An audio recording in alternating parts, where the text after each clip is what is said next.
You've heard of Keith Sweat, you've heard of Gerald Levert, rest in peace, and you've heard of Johnny Gill, of course, 90s R&B legends, definitely.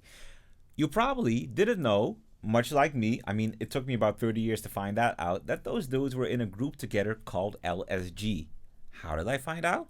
I was crate digging, browsing YouTube, looking for R&B samples, looking for dope R&B songs to turn into dope R&B beats. And I came across a particular song, Door Number One, and it is amazing. It's such a beautiful song. I feel it should have been left untouched. But me being me, having an ear for a good sample, I just had to try my hand at flipping that into a dope R&B beat, and we're breaking that one down in this video. So let's go.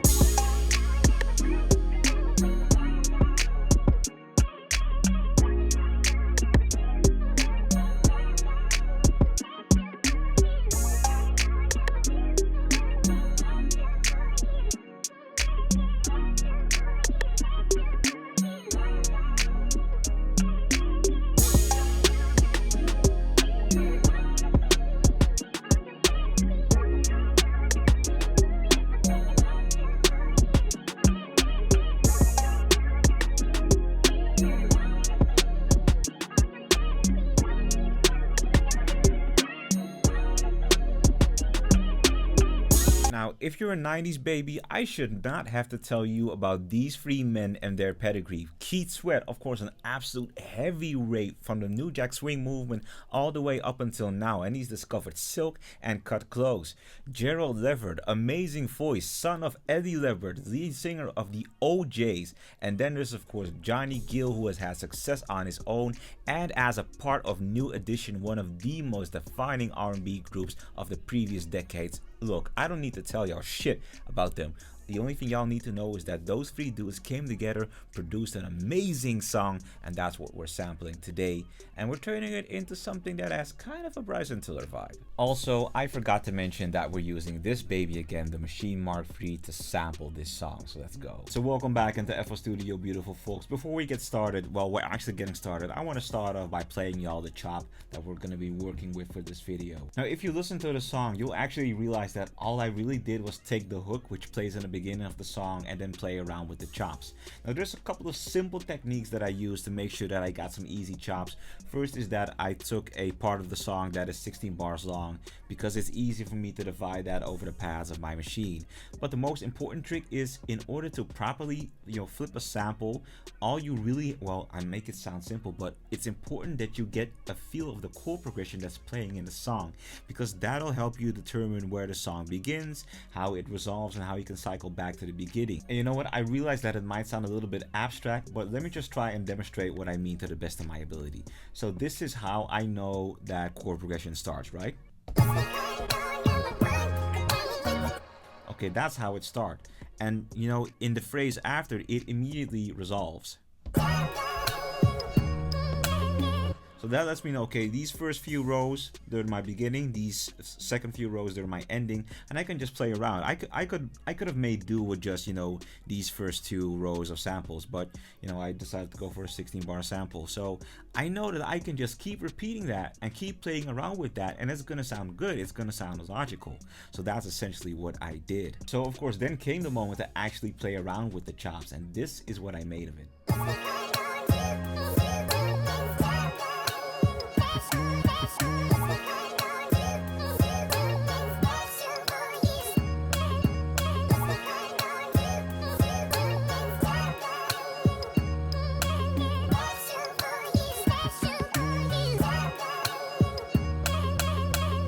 I wasn't done chopping yet though. I immediately wanted something that I could use for the hook, and this is what I stumbled upon.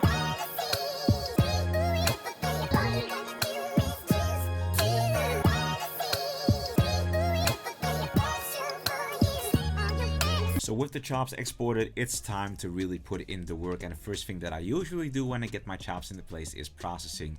I'm actually working with two instances of the sample. One is my main, which contains a lot of the high frequencies, which is a lot more brighter, and one is a filtered variant, which is more to give it some backbone, give it some context and some texture.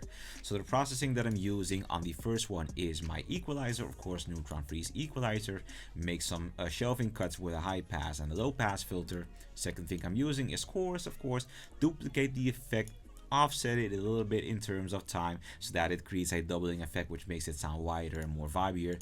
Flanger, of course, same principle, duplicate the effect, offset it a little bit in terms of time, have it, flange in and out.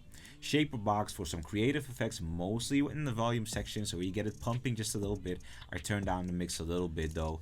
And Ozone 9's dynamics, because I do like to control the dynamics with a multi-band compressor when it comes to working with samples. Now, with the other one, you're actually seeing that I'm using mostly the same effects, but I've also added halftime. And this is what they sound like together.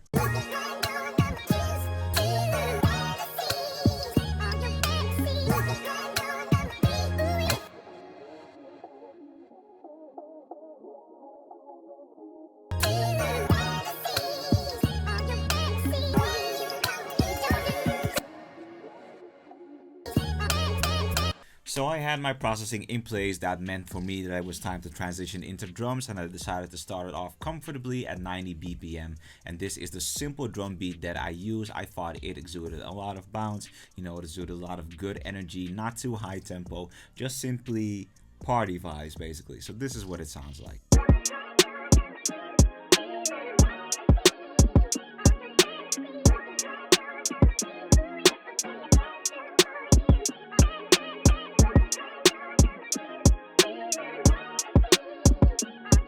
Now it's a good drum groove, but I thought there were plenty of ways to make it better.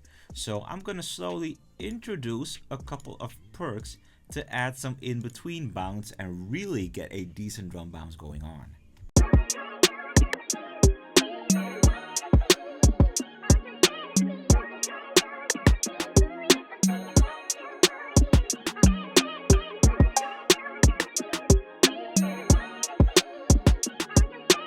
Now your boy was in need of some bass, so I decided to call upon the help of one of the 808s that I made with Sublab a while back. So this is the bass line that I introduced to it.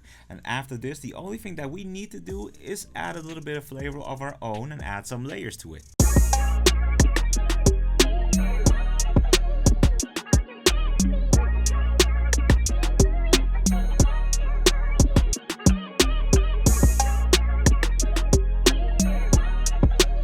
So this is tricky sometimes because you have a sample which is very much based on a song that is pretty much complete, and now you're adding a layer of your own to it, and that also means that sometimes you have to figure out the chords.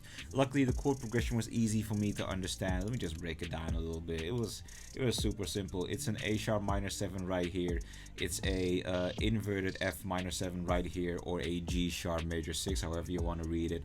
Then it's a D sharp minor 9th right here, and that's basically it. There's nothing too particularly hard about it.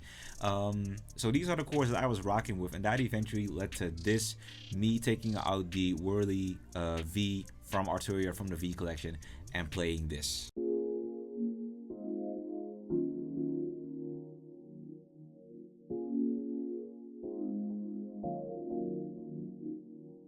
And then eventually I supplement what the Whirly is playing with a pad from the Triton, the Dream Voices patch right here.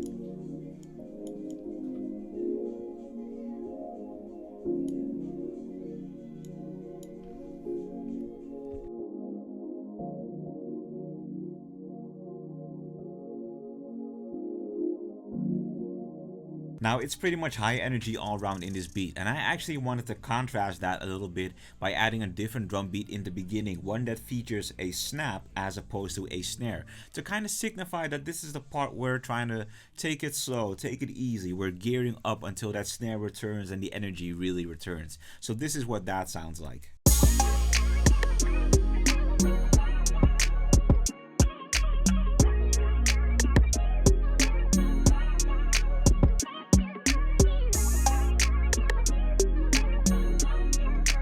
So what happens then? Well, then you put everything together and you get that amazing beat that y'all got to hear in that preview, featuring a sample by LSG, by Gerard Levert, by Johnny Gill, by Keith Sweat. These amazing men created this amazing song. Wow. And I can only hope that I did it justice, but mostly I hope that this video was entertaining, educational, or both to y'all. Of course, I hope you enjoyed it, and I would appreciate it if you upon seeing this video would like it, would comment on it, would share it with people, and if you haven't already, subscribe. I would definitely appreciate that. And no matter what happens, either way it goes, I'm gonna see y'all in the next video. Y'all be easy. Peace.